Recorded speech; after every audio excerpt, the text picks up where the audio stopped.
Podkāsts Rīgas 825 gadu jubileja.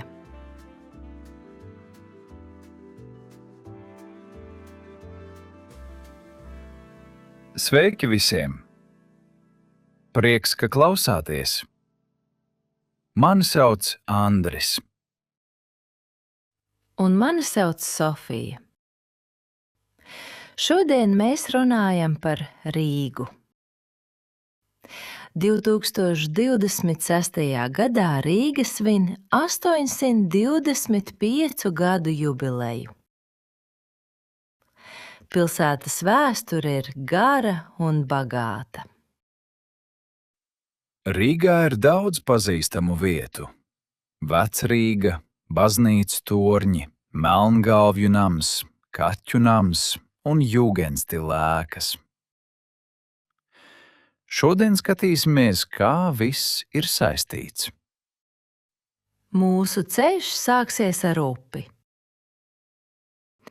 Tad būs osta, tirgotāji, ģildes, Jūgenstils un mūsdienu Rīga. Sākam pirms 825 gadiem. Bet patiesībā vēl agrāk. Toreiz šeit vēl nebija tādas Rīgas, kādu redzam šodien. Vietā, kur tagad ir Līvu laukums, kādreiz tecēja upe Rīdzene, jeb Rīga. Pie tās dzīvoja lībieši. Viņi zvejoja, tirgojās un izmantoja upi kā ceļu. Tātad Rīga neradās pēkšņi 1201. gadā. Jau pirms tam šeit satikās upe, cilvēki un tirdzniecība. Daugava savienoja zemi ar Baltijas jūru, bet Rīdzene deva dabisku ostu. Kad 13. gadsimta sākumā šeit ieradās vācu krustneši un bīskaps Alberts, viņi redzēja nozīmīgu tirdzniecības vietu. Un 1201. gadā bīskaps Alberts dibināja pilsētu, kuru šodien saucam par Rīgu. Rīgas sākums nebija mierīgs. Šeit satikās vietējie iedzīvotāji, vācu tirgotāji, baznīca, karaspēks un nauda. Var teikt, ka Rīga no sākuma bija pārejas pilsēta. Starp upi un jūru, starp austrumiem un rietumiem, starp vietējo pasauli un jaunu varu. Šo pagātni var redzēt arī šodien. Līvu laukumā bruģis un puķu dobas ir veidoti kā viļņi. It kā pazudusī upe būtu atgriezusies pilsētā. Tālāk Rīga auga kā tirdzniecības pilsēta. Tika celtas sienas, vārti, torņi, noliktavas, baznīcas un ģildes. Tirgotāji veda graudus, vasku, kažokādas, koku, sāli un audumus. Rīga kļuva svarīga Ziemeļeiropas tirdzniecībā. Tirgotājiem bija liela vara un savas organizācijas – ģildes. Vecrīgā vēl šodien var redzēt lielo ģildi un mazo ģildi. Lielajā ģildē bija bagāti tirgotāji, bet mazajā ģildē amatnieki. Viduslaiku Rīgā būt ģildē nozīmēja tiesības tirgoties un būt daļai no elites. Ar šo tēmu ir saistīta pazīstama Rīgas leģenda – Kaķu nams pie Līvu laukuma un Lielās ģildes. Leģenda stāsta, ka nama īpašnieks bija bagāts tirgotājs. Viņš gribēja kļūt par lielās ģildes biedru, bet viņu nepieņēma. Tad viņš atbildēja ar arhitektūru. Uz nama torņiem viņš uzlika 2 melnus kaķus. Kaķi bija pagriezti ar astēm pret lielo ģildi. Visi pilsētā saprata šo žestu. Vēlāk konflikts beidzās. Kaķus pagrieza citā virzienā, bet nams palika. Šodien tas ir viens no Rīgas simboliem un atgādina par pilsētas raksturu. Ja runājam par tirgotājiem, jāatceras arī Melngalvju nams Rāclaukumā. Melngalvju brālībā bija jauni, neprecēti tirgotāji. Viņi ceļoja un slēdza darījumus ar tālām zemēm. Viņu darbs bija interesants, bet bīstams. Jūra varēja nest peļņu vai zaudējumus. Tirgotāji bija atkarīgi no vēja, kuģiem un ostas. Tāpēc Rīgā bija svarīgi skatīties ne tikai uz ūdeni, bet arī augšup, uz baznīcu torņiem. Uz vairākiem vecrīgas torņiem bija gaļi, vēja rādītāji. Viens no pazīstamākajiem ir Svētā Pētera baznīcas torņa gailis. Ja vējš bija labs, kuģi ienāca ostā. Ja vējš nebija labs, bija jāgaida. Vējš nozīmēja preces, naudu un ziņas. Ilgu laiku visa šī enerģija palika veco pilsētas mūru iekšpusē. Līdz kamēr pilsētai kļuva par šauru. 19. gadsimtā sākās jauns posms. Vecie nocietinājumi zaudēja nozīmi. Rīga sāka augt arī ārpus sienām.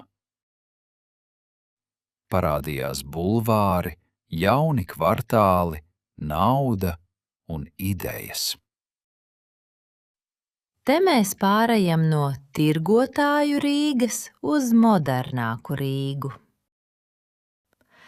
Agrāk pilsētnieki skatījās uz vārtiem un torņiem, bet tagad arvien vairāk skatījās uz fasādēm. Un tad parādījās jūgenstils.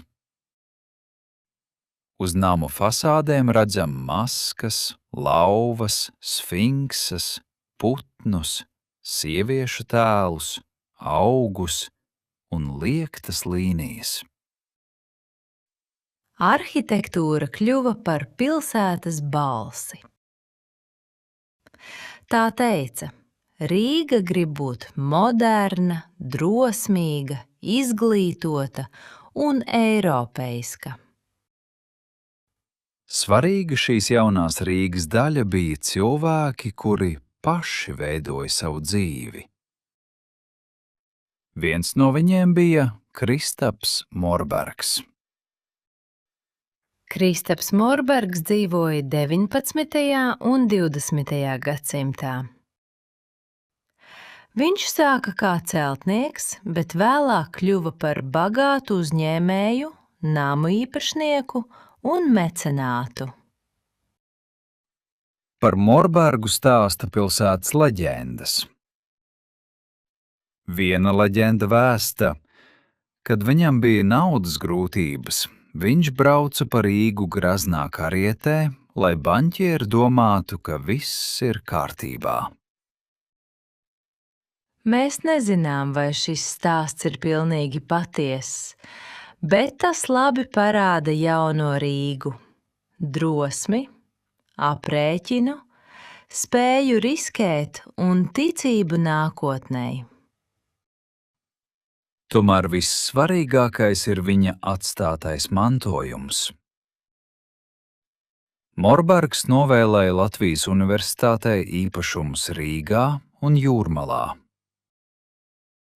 Šis mantojums vēl joprojām palīdz studentiem. Tas ir svarīgs pavērsiens. Sākumā Rīga auga pie upes. Vēlāk tā kļuva bagāta ar tirdzniecību, būvēja modernas ēkas un daļa bagātības kļuva par izglītību. Agrāk Rīga kļuva bagāta pateicoties ostai, kuģiem un tirdzniecībai. Vēlāk daļa šīs bagātības palīdzēja attīstīt izglītību, universitāti, stipendijas un iespējas jaunajai paaudzei. Šodien visi šie slāņi dzīvo kopā. Līvu laukums atgādina par Rīdzeni,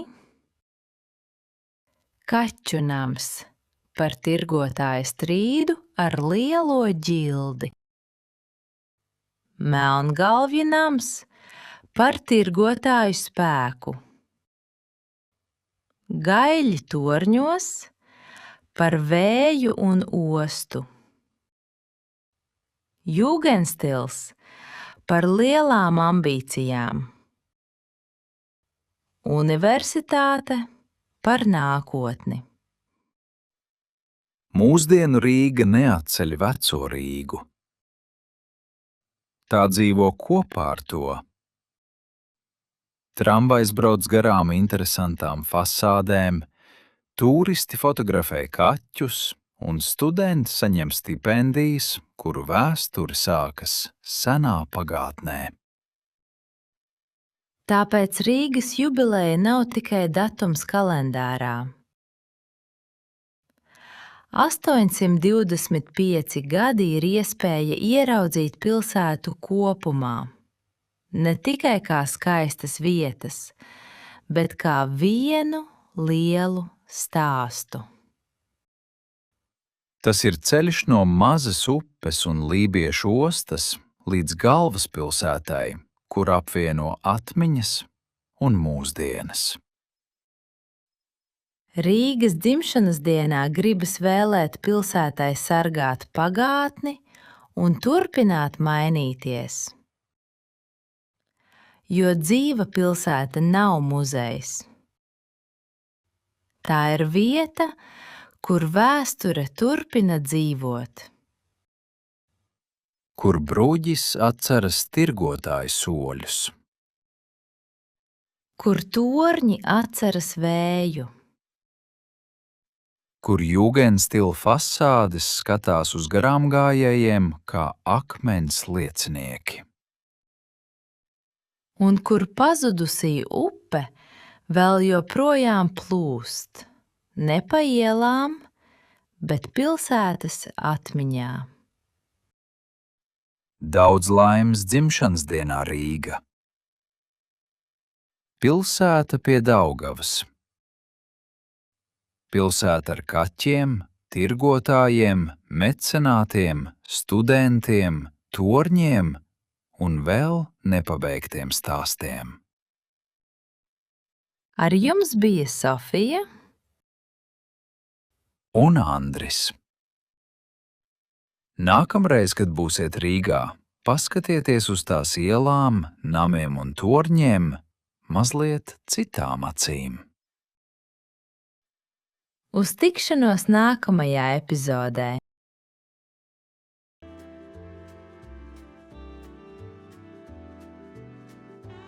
Podkāsts Rīgas 825 gadu jubileja. Sveiki visiem! Prieks, ka klausāties! Mani sauc Andris. Un mani sauc Sofija. Šodien mēs runājam par Rīgu. 2026. gadā Rīga svin 825 gadu jubileju. Pilsētas vēsture ir gara un bagāta. Rīgā ir daudz pazīstamu vietu.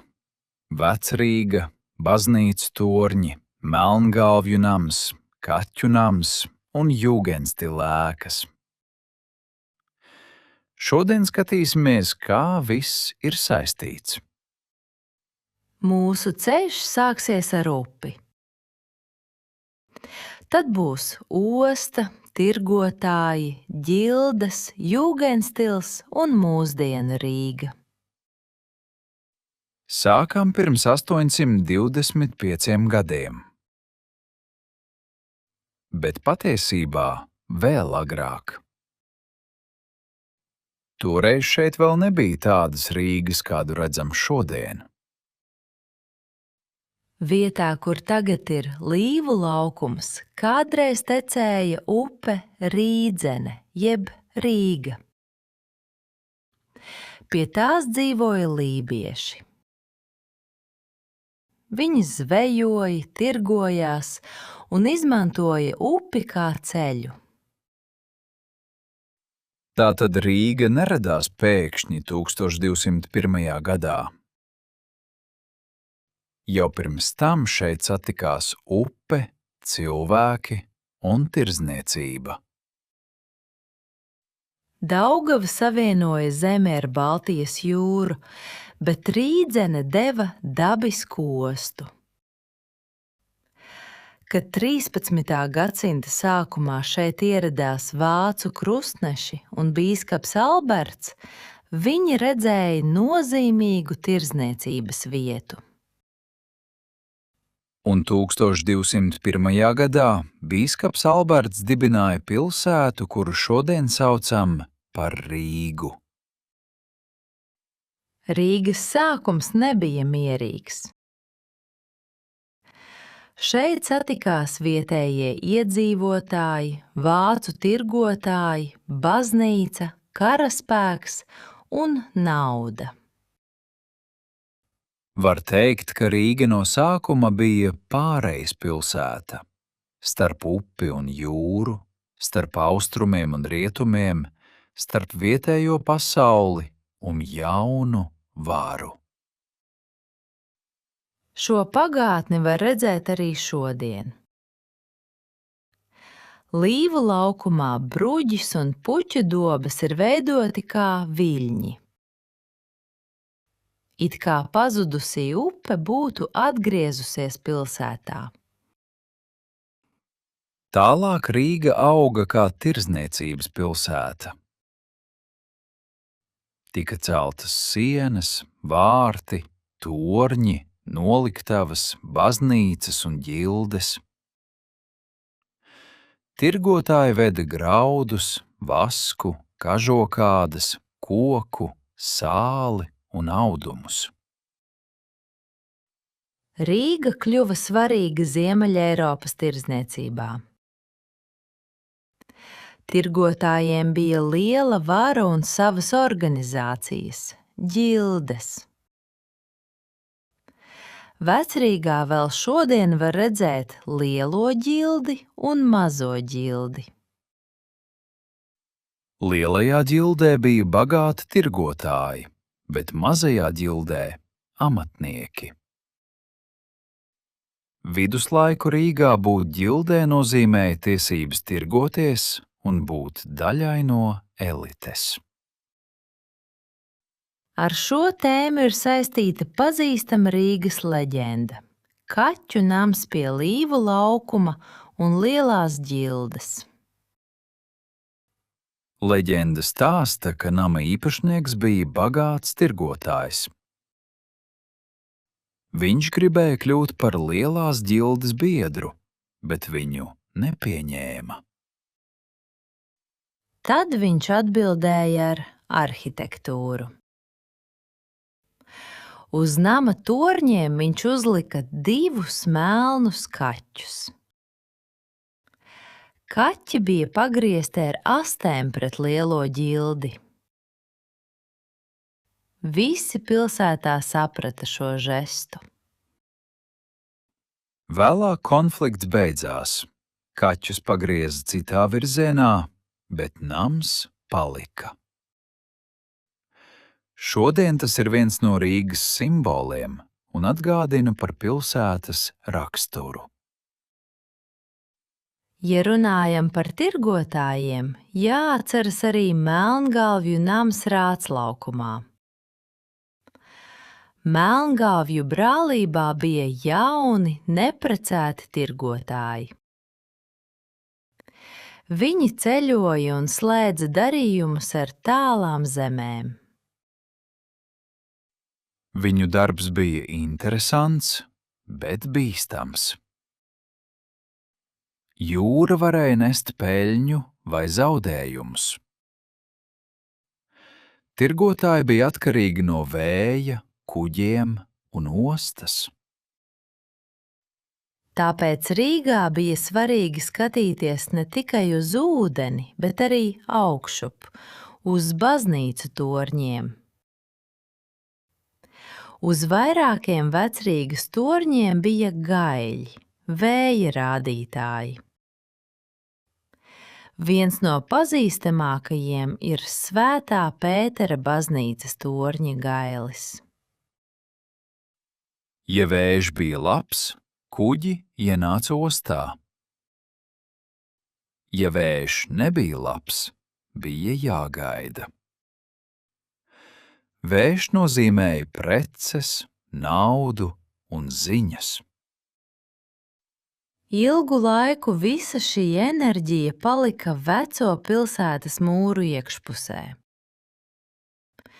līdz kamēr pilsētai kļuva par šauru. 19. gadsimtā sākās jauns posms. Vecie nocietinājumi zaudēja nozīmi. Rīga sāka augt arī ārpus sienām. Parādījās bulvāri, jauni kvartāli, nauda un idejas. Te mēs pārejam no tirgotāju Rīgas uz modernāku Rīgu. Agrāk pilsētnieki skatījās uz vārtiem un torņiem, bet tagad arvien vairāk skatījās uz fasādēm. Un tad parādījās jūgendstils. Uz namu fasādēm redzam maskas, lauvas, sfinksas, putnus, sieviešu tēlus, augus un liektas līnijas. Arhitektūra kļuva par pilsētas balsi. Tā teica, Rīga grib būt moderna, drosmīga, izglītota un eiropeiska. Svarīga šīs jaunās Rīgas daļa bija cilvēki, kuri paši veidoja savu dzīvi. Viens no viņiem bija Kristaps Morbergs. Kristaps Morbergs dzīvoja 19. un 20. gadsimtā.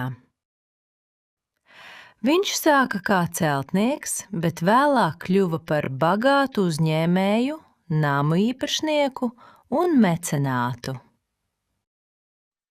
Par Morbergu stāsta pilsētas leģendas. Viena leģenda vēsta, kad viņam bija naudas grūtības, viņš brauca pa Rīgu graznā karietē, lai baņķieri domātu, ka viss ir kārtībā. Mēs nezinām, vai šis stāsts ir pilnīgi patiess, bet tas labi parāda jauno Rīgu. Drosmi, aprēķinu, spēju riskēt un ticību nākotnei. Tomēr vissvarīgākais ir viņa atstātais mantojums.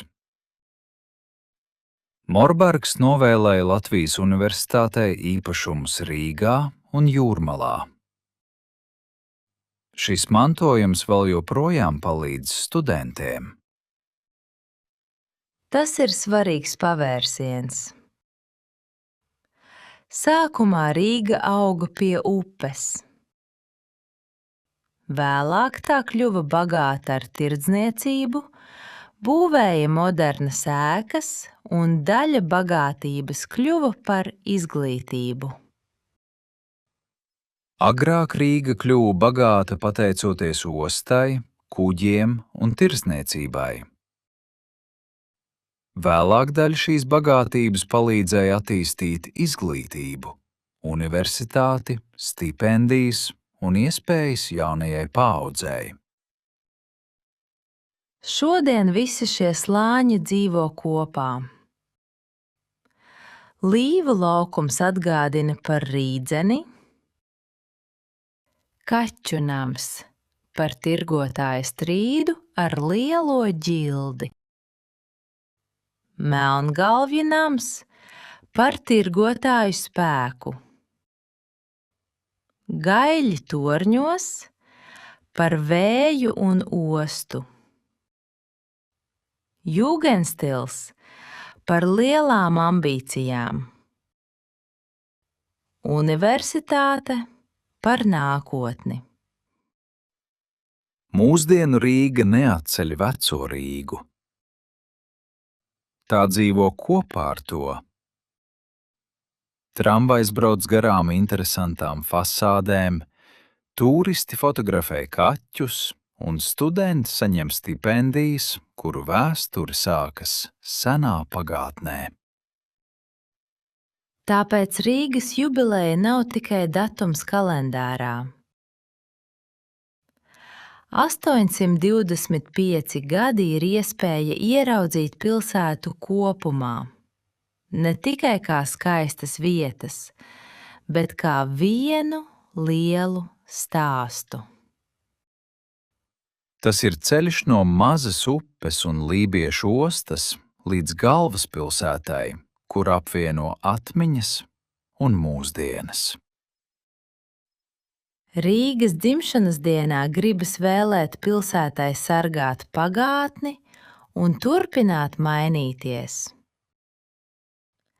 Jo dzīva pilsēta nav muzejs. Tā ir vieta, kur vēsture turpina dzīvot. Kur bruģis atceras tirgotāju soļus. Kur torņi atceras vēju. Kur jūgenstila fasādes skatās uz garāmgājējiem kā akmens liecinieki. Un kur pazudusī upe vēl joprojām plūst, ne pa ielām, bet pilsētas atmiņā. Daudz laimes dzimšanas dienā Rīga. Pilsēta pie Daugavas. Pilsēta ar kaķiem, tirgotājiem, mecenātiem, studentiem, torņiem un vēl nepabeigtiem stāstiem. Ar jums bija Sofija un Andris. Nākamreiz, kad būsiet Rīgā, paskatieties uz tās ielām, namiem un torņiem mazliet citām acīm. Uz tikšanos nākamajā epizodē!